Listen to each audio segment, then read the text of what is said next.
Monsieur Fall, mandataire de la candidate Madame Aminata Touré, dite Mimi. Oui, bon, je rends grâce à Dieu. Nous venons de déposer au niveau du Conseil constitutionnel le complément du dossier de Madame Aminata Touré. Comme vous le savez, le premier passage n'a pas été le bon.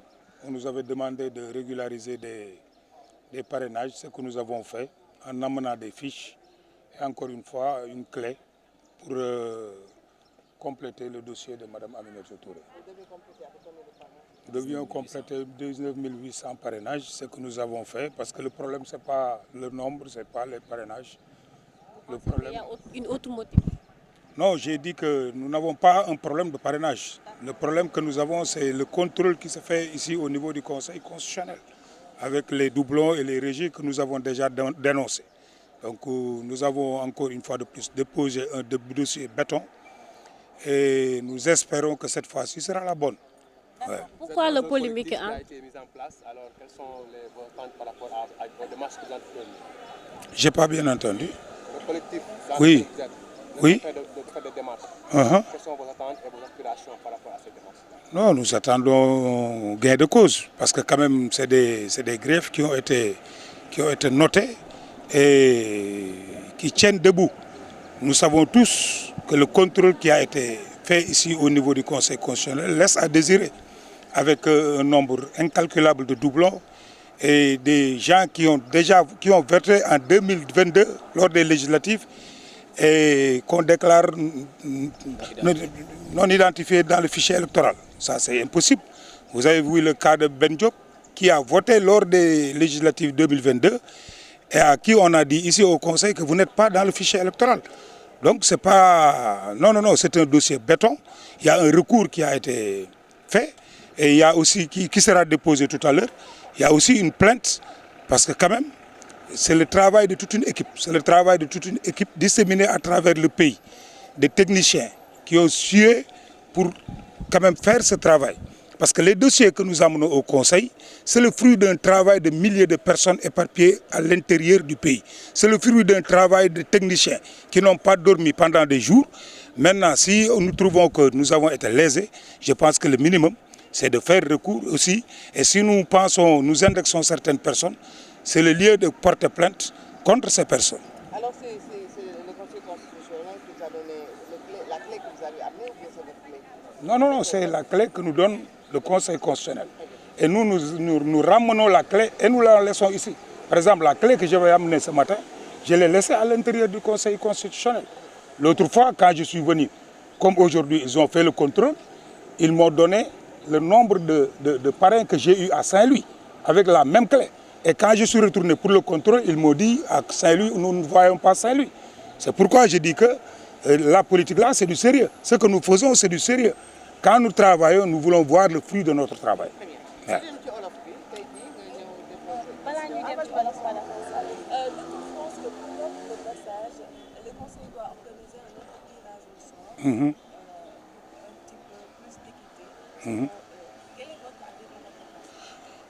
Le docteur Abdourahmane Diouf, candidat à l'élection présidentielle, avait introduit un recours.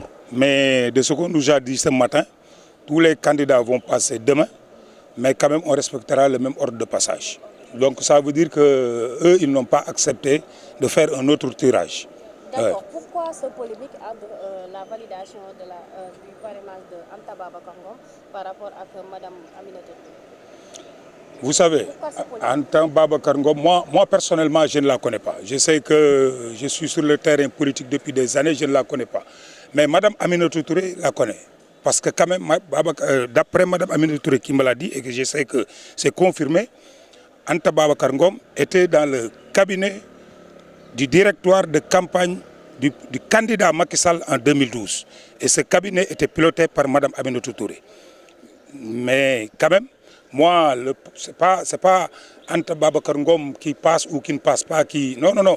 C'est toute une manigance qui est orchestrée au niveau de ce tirage, qui est orchestrée au niveau du contrôle qui fait mal. La politique, comme je vous l'ai dit, c'est du sérieux.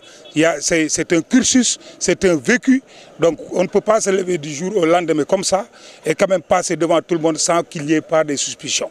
Mais quand même, moi je ne la connais pas, mais elle était dans le directoire, dans le cabinet du directoire du candidat Macky Sall en 2012, piloté par Mme Aminata Touré. D'accord, merci. Sidi Bara Fall, mandataire candidate Mme Aminata Touré.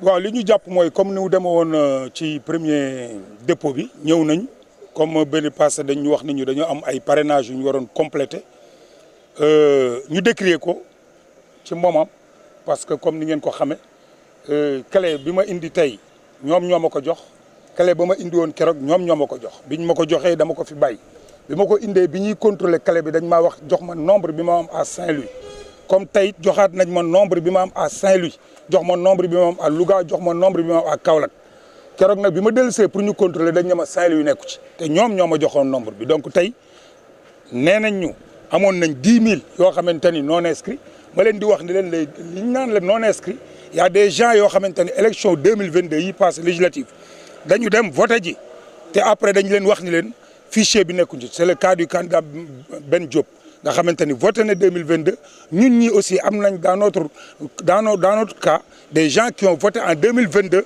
ñu la nekkuloo ci fichier bi defaraat nañ nag suñu ay fiche clé bi ñu joxoon aussi liggéeyaat nañ ci liggéey bi ñu ci war a liggéey mais li may wax mooy fiche yi ñuy indi fii ak clé yi ñuy indi fii du liggéeyu caaxaan man ngaa yor say fiche yor benn clé mais c'est des milliers et des milliers de personnes ñoom ñoo ne tas ci biir Sénégal di xëy suba ba ngoon des techniciens di fanaan ci devant les ordinateurs pour liggéey loolu ñu def ko ci ay caisse def ko ci clé indil leen ko liggéey boobu nag bu ñu koy saytu dafa war a ànd ñaq bi ñooñu ñaq dañ ko war a reconnaître ba buñ la dee wax dara mu wax la loo xam ne parce que ñu ñëpp ay politique lañu mais avant tout aussi xam nañ luy dëgg ak lu jaar yoon ak lu jaaru yoon ku ñu fi wax lu jaar yoon doo dégg kàddu moo tax tey yàlla collectif bu war a ñëw fii déposer un recours parce que c'est le droit waaw. ñaata ngeen war a motal.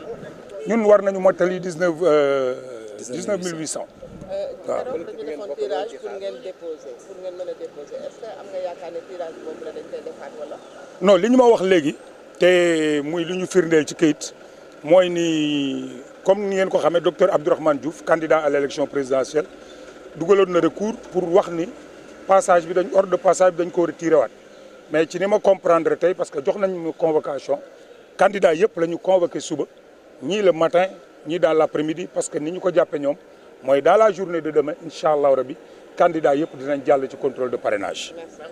Merci beaucoup. Alors c'est bon voilà dégg ngeen kàddu yi nga xamante ne moom la mandataire Aminata Touré ñu gën ko xam ci madame Mimi Touré wax jëmale ko ci li nga xam ne moom mooy dépôt parrainage yi nga xamante ni waroon nañu ko def pour mun a régulariser actuellement nii nag peut-être yeneen mandataires yi bu ñu génnee dinañu am occasion laaj leen ñoom aussi lan la ñu jëlee ci biir en tout cas li nga xamante ni moom la ñu mun a jàpp bokk na ci li nga xamante ne ni moom mooy collectif bi mu nekk 27 signataires yoo xamante ne ni ay candidats lañ à l'élection présidentielle jotoon nañu amal nag ab